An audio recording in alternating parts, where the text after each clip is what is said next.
All right, Shalom. First and foremost, I want to give all praise, glory, and honor to Yahweh, Ba'ashem, Yahweh Shai, Ba'ashem, Ruach Kodash. Double honors to the elder apostles of Great Millstone who rule well. The salutation and much love to you, Akim, out there pushing out this word of truth and sincerity. This is the brother Osh from the Great Millstone Tampa Church, and I just want to do a quick video. Going into the southern and the northern kingdom coming back together, which are the so-called Negroes, Latinos, and Native Americans, which are the holy chosen people of the Heavenly Father. All right, because for a while we have been divided. We forgot our heritage. Going back to Rehoboam and Jeroboam when the two kingdoms split up. All right, now it's time, and it's been time that we're coming back, beginning with the elect of Yahweh Bashim Shai. So, beginning with the elect, the Lord is going to bring back the nation of Israel together. All right, so let's start in Jeremiah 17:4 first. All right, it says, and thou even thyself shalt discontinue from thine heritage that I gave thee. What's the heritage that the Lord gave us? Our nationality, we're the Israelites, the law, statutes, commandments. Okay, our people have forgotten about that. Now they're calling themselves bywords of proverbs that our enemy has put on us. All right, pursuant to Deuteronomy 28, that we were going to be called bywords and proverbs. Okay, that's why you got so-called Negroes calling themselves blacks or African Americans or Negroes, when in reality they're Judah or Benjamin if they're from the islands. All right, some of the islands out there in the Caribbean, Levi, the Haitians, and then you got the Latinos calling themselves Puerto Ricans, Mexicans, Colombians. You got the natives calling themselves Native Americans. But our true nationality is Israelites, from whatever perspective tribe you're from. So now the Lord is using the prophets of the Lord to raise the elect back up to come back together. Because, when's the last time you seen something like this? So-called Negroes, Latinos, and Native Americans coming together on a positive vibration, to not to do wickedness, but to do something for the Lord's sake. You don't see that. All right, except with the men of the Lord. So let's start in Ezekiel chapter 37. And I'm gonna get straight to the point. I mean, really, there's a good that whole chapter is good, but I'm gonna go straight to the point. This is Ezekiel 37:16. It says, moreover, I'll start at 15. The word of the Lord came again unto me, saying, moreover, thou son of man, take thee one stick and write upon it for Judah and for the children of Israel, his companions, to the southern kingdom. All right, take one stick and write this Judah, symbolizing the southern kingdom. It says, then take another stick and write upon it for Joseph, the stick of Ephraim, and for all the house of Israel, his companions. So take another stick and write Joseph on it, which is symbolic for the northern kingdom. So, all right, verse 17 says, and join them one to another into one stick, and they shall become one in thine hand. So this is symbolic for the nation, the 12 tribes of Israel coming together, and it's literal because we have that 12 tribes sign that we do at Kent, or we have at Kent. Okay,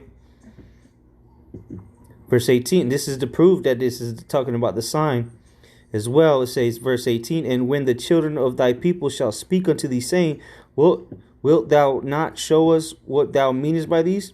So that's why people come by camp and say, what does this mean? You say, I'm a so-called Haitian, or I'm a so-called Panamanian, or a Colombian, or African American, whatever they say. That's they're gonna ask. Well, why does it say Judah next to Africa or Negroes, and so on and so forth? Well, this is what the Lord said to us to reply, and this is showing you that we're coming back together. Because when you come approaching us and ask that question, you're going to see so-called Negroes, you're going to see so-called Latinos, you're going to see so-called Native Americans in unity preaching the word of the Heavenly Father. And then you're going to see the sign, of course. Verse 18, and when the children of thy people shall speak unto thee, saying, wilt thou not show us what thou meanest by these? Say unto them, thus saith the Lord Yahweh, Ba'ashem Yahweh Shai, behold, I will take the stick of Joseph, which is in the hand of Ephraim, and the tribes of Israel, his fellows, and will put them with him, even with the stick of Judah, and make them one stick, and they shall be one in my hand. There you go. So the Lord is making us one nation again. We're coming back together. It's no more banging between, as far as the elect, the 1/3, because you're still going to have 2/3 that fight amongst each other.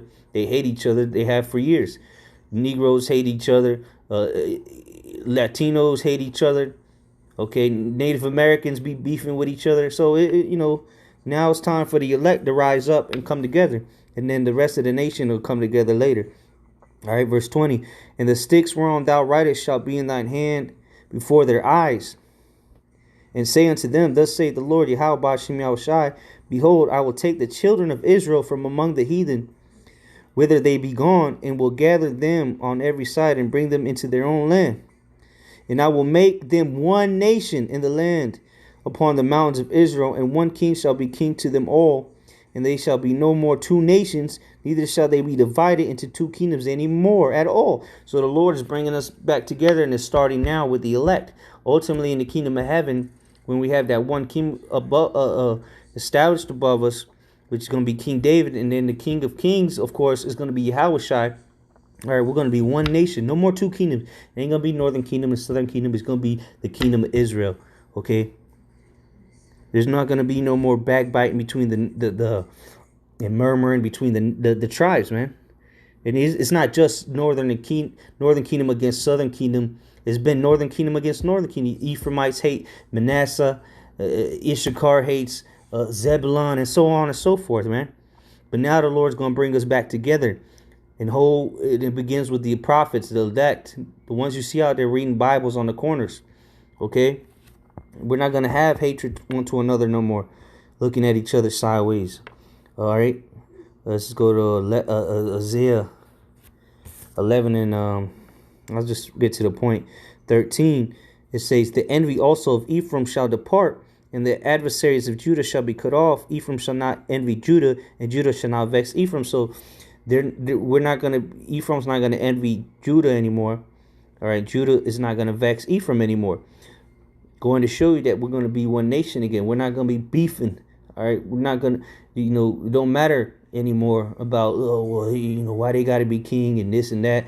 No, we all going to be in peace and harmony with one another under Yahweh Ba'ashem Yahushai. Okay? And so let's just bring a couple more precepts out. Don't want to make this too long. So let's go to Hosea 1, chapter 1 and 10. It says, yet the number of the children of Israel shall be as the sand of the sea, which ultimately this is going to be 100% fully in effect in the kingdom of heaven.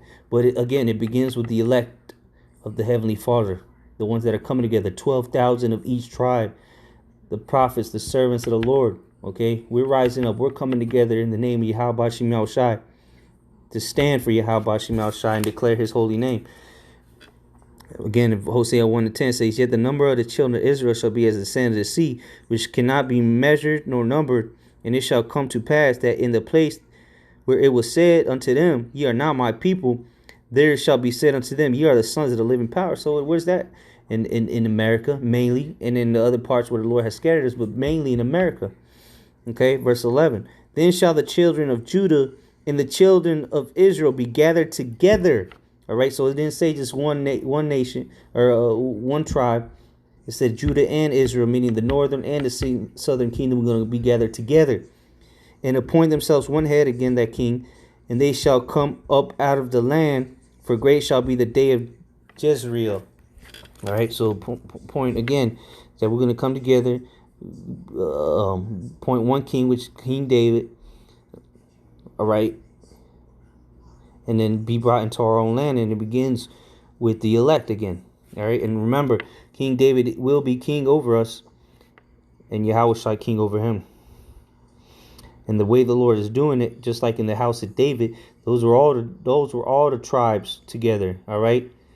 King David had all the tribes together. At times, certain tribes weren't, were bucking up and this and doing all this and that. But for the most part, the house of David consists of all the tribes. And even during the reign of Solomon, King Solomon, for that 40 years of peace, it was all 12 tribes.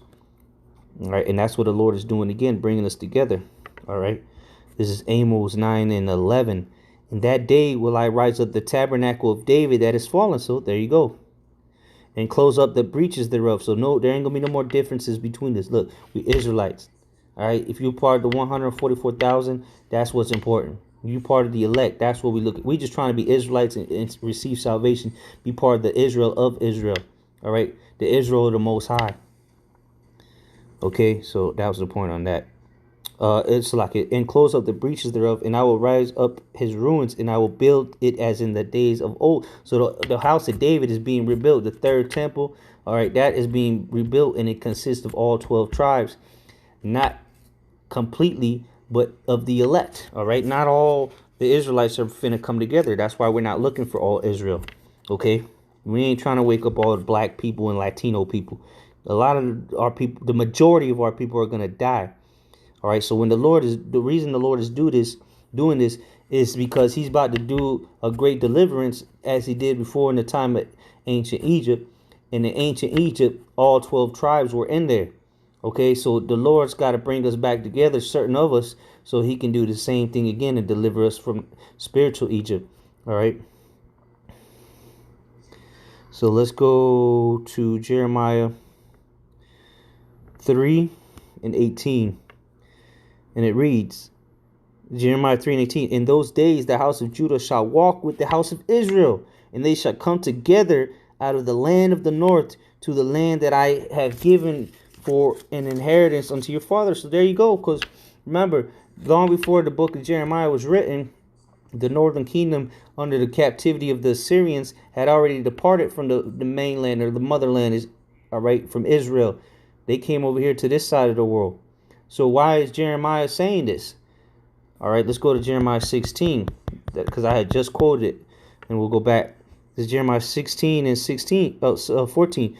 Therefore, behold, the days come, saith the Lord, that it shall no more be said, the Lord liveth, that brought up the children of Israel out of the land of Egypt. All right, and again, remember, the 12 tribes were together at that point.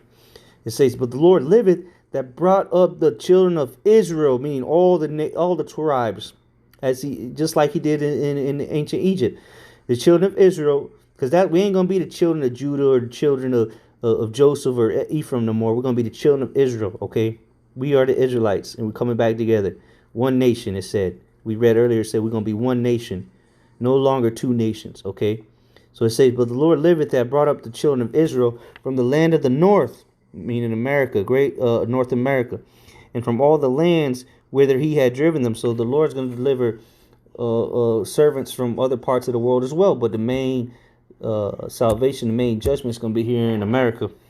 It says, and I will bring them again into their land that I gave unto their fathers. So now let's go back to that Jeremiah 3. Now you know when it's talking about this next Exodus. And it tells you that we're going to be together. All right, at Jeremiah 3 and 18. In those days, what days? The days that we were just reading about, that's going to make people say, the Lord lived, that delivered the children of Israel out of the land of the north and wherever he had scattered them. So this is the days that it's talking about. Jeremiah 3 and 18. In those days, the house of Judah shall walk with the house of Israel, and they shall come together out of the land of the north to the land that I have given for an inheritance unto your fathers. There you go. So we're going back to the land of Israel, which is our promised land after it's rebuilt. All right, rejuvenated, because Israel, as you know it today, will be destroyed off the face of the earth, right along with America. All right, so we'll close out on this. Just Jeremiah chapter 30, verse 3. For lo, the days come. Again, here goes with those days. And now we know what days is talking about. For lo, the days come, saith the Lord Yahweh, that I will bring again the captivity of my people Israel and Judah, saith Yahweh, and I will cause them to return to the land that I gave to their fathers, and they shall possess it. Boom, bang, thank you, ma'am. Point proved. Jacob, Israel is coming back together. Shalom.